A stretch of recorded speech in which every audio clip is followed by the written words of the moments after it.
Welcome everybody to my little talk, obviously about the God of money. I'm glad everyone was here, even in this freezing conditions. Let's all pray.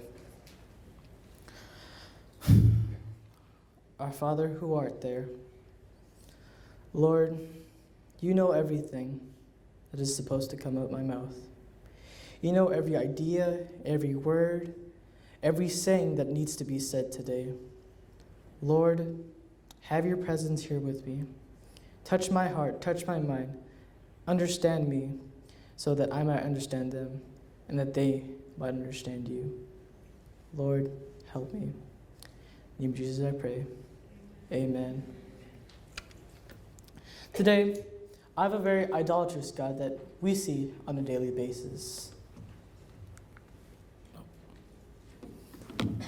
The God of money. In September 2008, the worst finally happened. God died. Who could have expected such a thing? He had seemed so immortal. No one was taken more surprised than his most fervent disciples.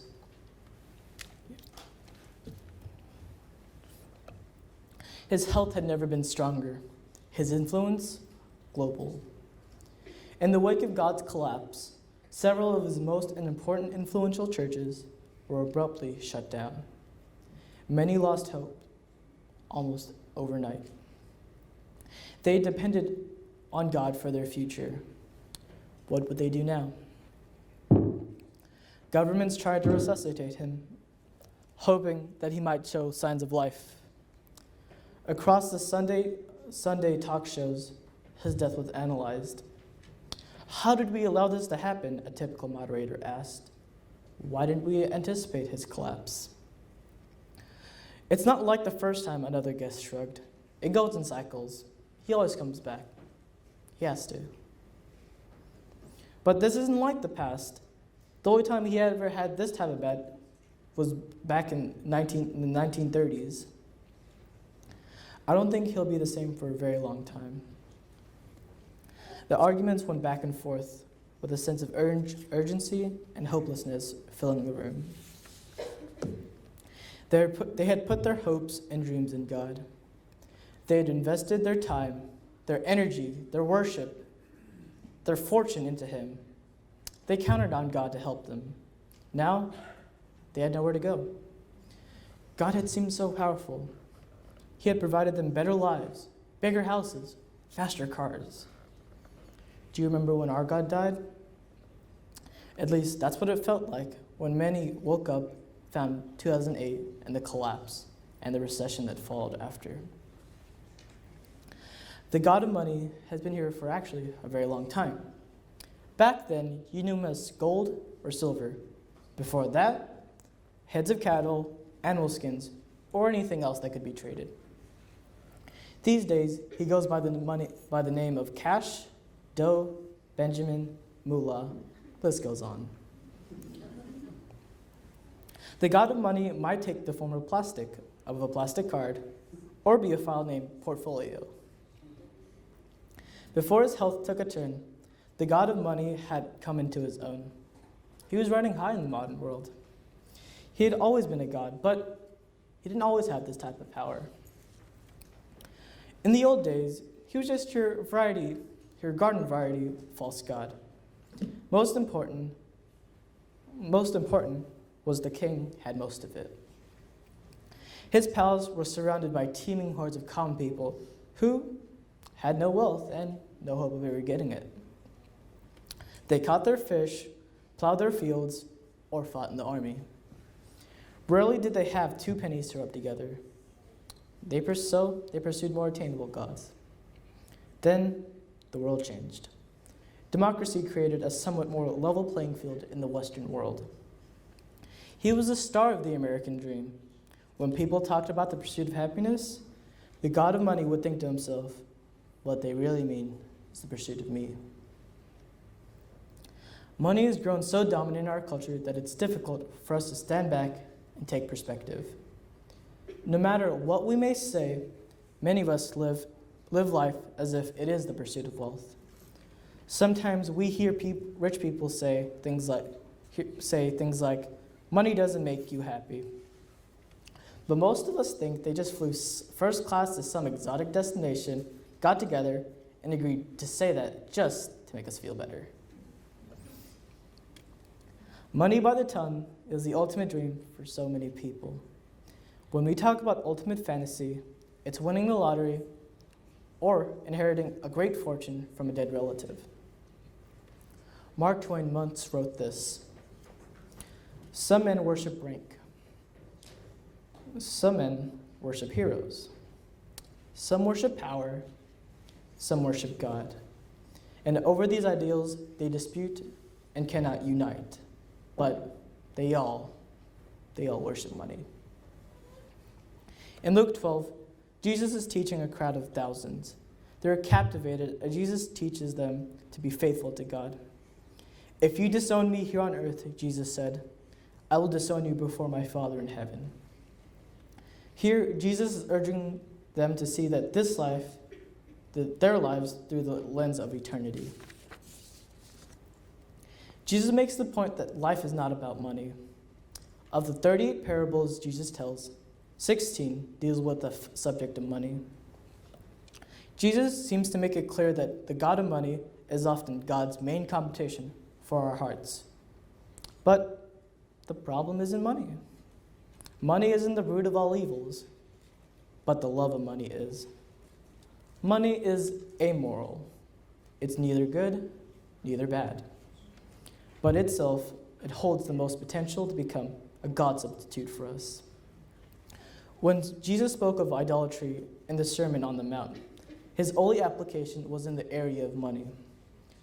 Matthew 6:25 states, "No one can serve two masters.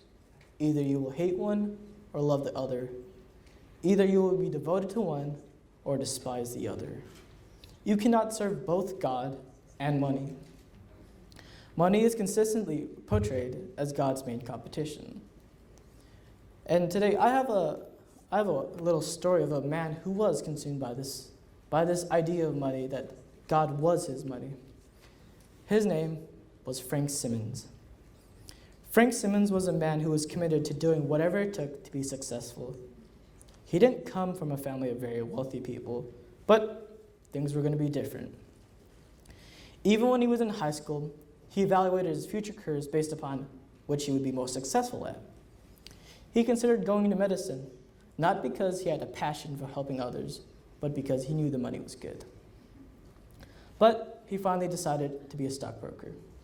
He got married by his senior year in college and soon started a family. But he was working 14-hour days, often 7 days a week. When he was at home, he was preoccupied with work and the state of his investments. Then when he started his own company, his occupation became his preoccupation. He was known as the best of the best, the market timers in the business world. He always seemed to know where the next downturn would be, when the next stock would break out. He was a genius. His wife would ask if they could go out sometime, just the two of them. She tried to remind him how quickly their kids were growing up. Here, he was missing Little League games, he was missing dance recitals, he was missing his family. He would usually say something like this: "Yeah, just let me get caught up next week's work." But he was always catching up, and before long, they stopped asking. They knew where they stood.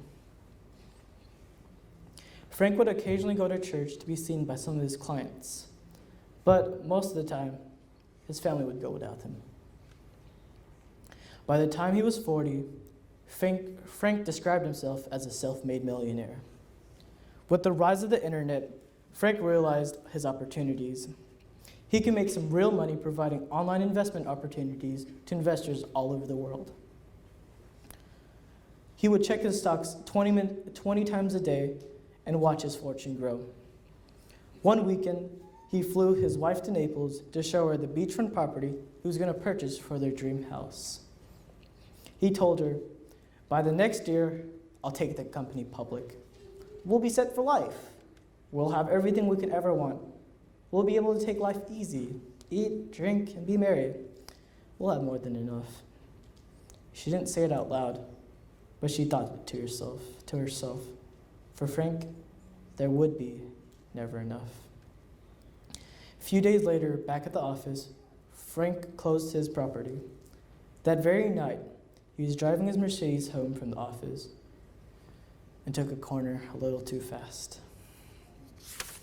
By the time they found him, he'd been dead for hours. His death was big news in financial circles. He even made Section B of the Wall Street Journal, where they told his success story. They used words like visionary, trendsetter to describe him. His life was the American dream. But while he was being remembered for his huge success, Frank was standing before his Creator, trying to give an account of his life. And it turns out, even with all his accomplishments and his portfolio, God wasn't impressed. He was not impressed with the car he drove, his vacation house, or the company he built. John Tilton puts it in this way: "He who provides for this life but takes no care for eternity is wise for a moment, but a fool forever." This story gives us a description of someone who is worshiping the God of money. You don't have to teach this attitude towards our kids. A 2-year-old knows a pretty limited vocabulary, but he probably knows the word mine. Multiple times at a daycare, children grab something and say, "mine." You can put a bunch of 2-year-olds together in a room full of toys, and it will sound like the mine birds from Finding Nemo. Mine, mine, mine, mine, mine. They're consumed with establishing ownership rights. You can watch an angelic-looking child in the nursery as she gently brushes the hair of her favorite doll. But should another child come over and try to take her doll, she will unleash a fury of the Exorcist proportions. When we approach money from the perspective it belongs to us, it just doesn't work. The key to keeping money is in the right place is to remember that all of this belongs to God. Whatever we have is a loan from God. Solomon reminds us this in Ecclesiastes 5:15, saying, "Everyone comes naked from their mother's womb, and so everyone comes, so do they depart. They take nothing from their toil, and they carry on in their hands." Psalms 24:1 says, "The earth is the Lord's, and everything in it." When we keep our perspective and understand our dependence on God, we worship Him as our provider. Imagine you haven't been on vacation for a couple of years. Finances are tight, and it looks like it's another state vacation. But one day you get an email from an uncle saying you can have his beach house for the next of the week. He turns over the keys and says, "It's yours."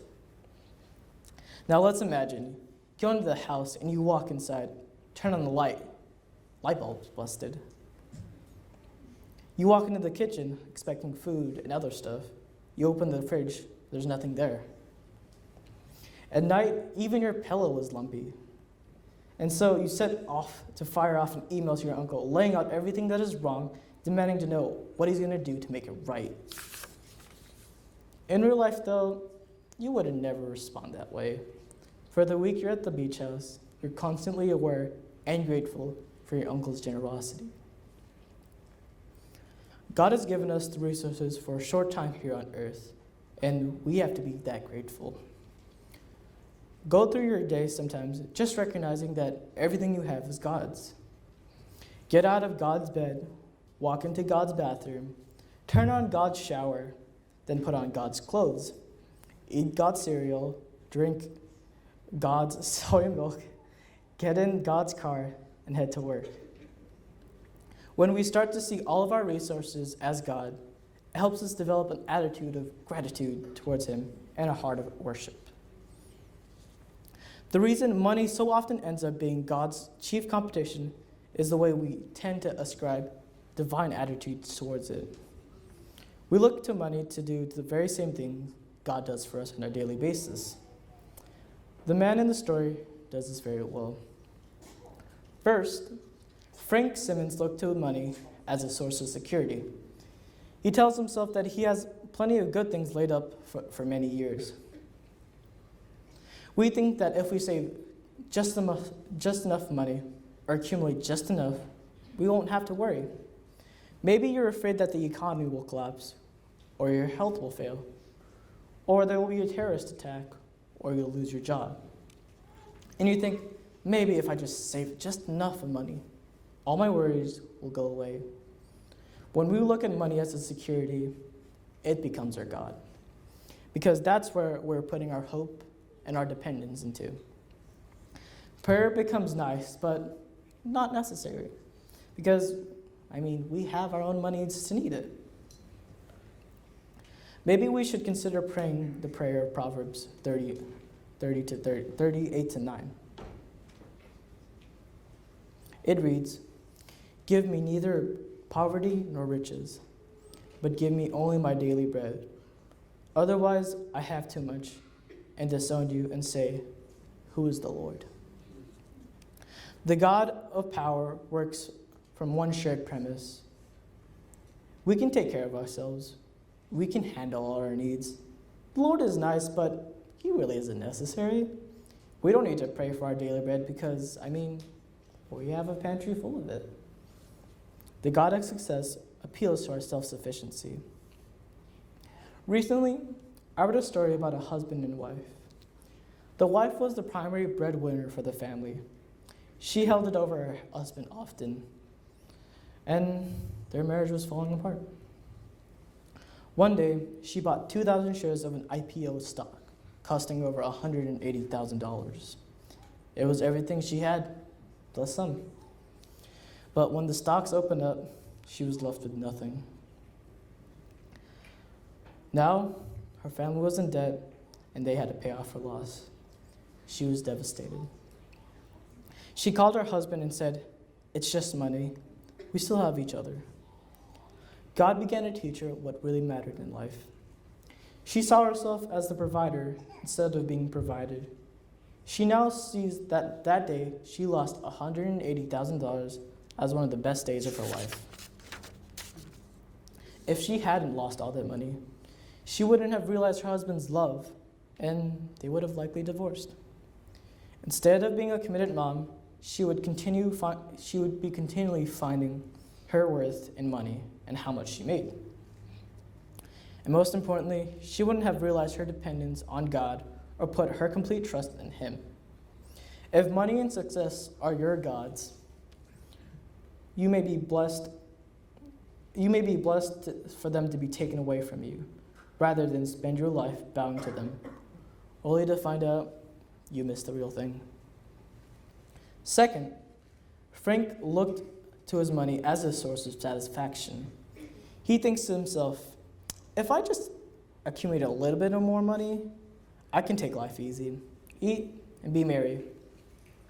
But he thinks that if he just had a little bit more, he'd be satisfied. But you have to wonder if things continue to go his way, things would go his way if he would really trusted his life into God. A 2006 census found that people making $20,000 per year will indeed be happier than someone at poverty level. After all, he isn't worried about his next meal or finding shelter. But money doesn't determine a person's level of happiness. Surprisingly, a person making an annual of $100,000 a year isn't much happier than an employee making only $20,000. A huge difference in salary, but a minimal difference in happiness. As a matter of fact, wealthier people usually don't have enough time to be pursuing enjoyable activities of life. Researchers concluded that the belief that high income is associated with good mood is widespread, but mostly just illusionary. In Ecclesiastes 5:10, it says, "If you love money, you will be never satisfied. If you long to be rich, you will never get all you want. The more money you have, the more you spend. right up to your limits of income. Most of all, we have this appetite for money or possessions. We think if we satisfy this appetite, it'll go away. If we could just make money, more money, buy the car. But that's not how it works. Instead, the more you feed it, the hungrier it grows. Last, Frank looked to money as a source of significance. His focus on himself and how much he accumulated. He found his identity in that type of stuff. We often do the same thing. We judge our worth by our net worth. When we ask, how much is a person worth? It seems clear that we're not just asking about financial status. In his autobiography, Just As I Am, Billy Graham recalls a story about meeting one of the richest men alive. Some years ago, Ruth and I were on an island in the Caribbean. One of the wealthiest men in the world had asked us to come to his lavish home for lunch. He was 75 years old, and throughout the entire meal, he seemed close to tears. "I am the most miserable man in the world," he said. "Out there in my yacht, I can go anywhere. I can go anywhere I want. I have my plane, I have my helicopters, I have everything I want to make me happy. But I'm not. I'm miserable." We talked to him and prayed with him, trying to point him to Jesus, who alone gives lasting meaning to life. Then we went down a hill to a small cottage where we were staying. That afternoon, the pastor of the local church came to call. He was an Englishman, 75 years of age too. He was a widower who spent most of his time taking care of his two invalid sisters. He was full of enthusiasm and the love for Christ and others. "I don't have 2 pounds in my name," he said, "but I am the happiest man on this island." Billy Graham relates how he asked his wife Ruth after he left, "Who do you think is richer?" She smiled. It was a rhetorical question, obviously. The God of money wants us to believe that our significance comes from what we make of ourselves. But we find our true identity in Christ. He has marked us as his own, and that's what makes us valuable, not money. He forever determined our value when he died on the cross for us. But when we worship the God of money, a person's worth is determined not by the symbol of the cross, but the symbol of a $sign.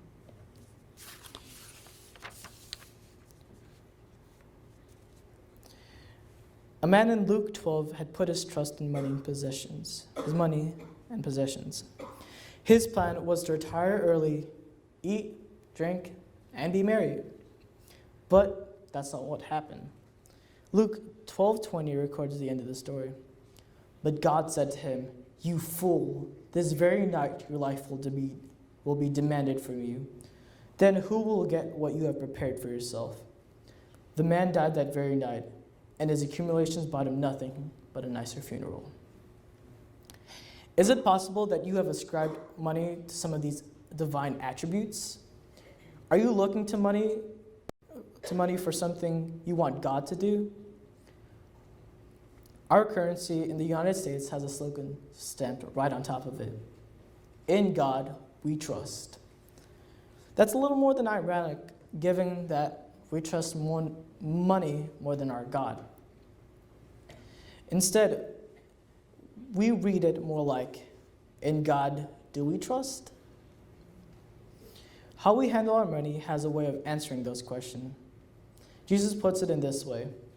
In Matthew 6:21, it says, "Where is your treasure? There your heart will be also." Where we put our money reveals what we put our trust in. For everything God gives us, Satan attempts to counterfeit. God gave us his word, Satan tried to give us his lies. God gave revelations, Satan created false revelations. God gives, but Satan just attempts to counterfeit. What's the one word we think about when we hear the word counterfeit? Money, of course. Do you know how bank tellers are able to detect counterfeit money? The best and only way to train tellers to identify counterfeits is to make them handle the real thing. The more they handle the real thing, the less likely a counterfeit will be accepted. It's the same thing with our worship. The more we worship the true and living God, the more we will be able to avoid the counterfeit ones. Let's look at the Bible for some of the examples of how the Lord told us about money. In Joshua chapter 7, it records the story of Achan. He had been involved in the successful conquest of Jericho. He had told those who participated in the city's capture not to take any treasure for themselves. Everything that was to be considered was to be offering towards God. However, Achan could not resist keeping some of the spoils for himself. He took a beautiful Babylonian garment, 200 shekels of silver, and a wedge of gold. Following the miraculous victory at Jericho, Joshua sent a small army of men to capture the small city of Ai. They not only lost the battle, but lost 36 of their best men. When Joshua discovered that they had lost because of Achan's selfish acts, Achan's entire family and himself was stoned to death. In another story, in 2 Kings chapter 5, we read about the story of Gehazi. After the Lord healed Naaman of his leprosy and all of his traveling companions, he returned to Elijah and offered his silver, gold, and clothing. But Elisha refused the gifts in a way to let the Syrian know that not one man had healed him, but the God of Israel. But Gehazi could not resist the bountiful offer, and he ran after Naaman, requesting some wealth to support some young prophets in a school. So Naaman gave him twice of what he needed. When Elisha learned about this, however, a curse began upon Gehazi the rest of his life. The leprosy of Naaman came upon him. In Acts, we read about another couple. Their name, Ananias and Sapphira. Ananias and Sapphira both had promised the proceeds of the land they were selling to the Lord's work. But when they sold their land, covetousness came upon them. And both kept a portion of what they had originally promised to God. However, when Peter asked them about it, they admitted their lie. Peter said, "You both lied to God, not to us." Then they dropped on the floor and died. In the Adventist home, it reads, "Money is not our. Houses and grounds, pictures and furniture, garments and luxuries do not belong to us. We are pilgrims. We are strangers. We have only a grant of those things that are necessary for health and life. Our temporal blessings are given to us in trust, to prove whether we can be trusted with eternal riches. If we can do the proving of God, then shall we receive the purchased possession, which is to be our own glory, honor, and immortality." Within our lesson, there are some major structures I want to point out. God is our Father. We are His children. God is the shepherd. We are the sheep. God is eternal. We are like vapor. God is the creator. We are the creatures. God is the vine.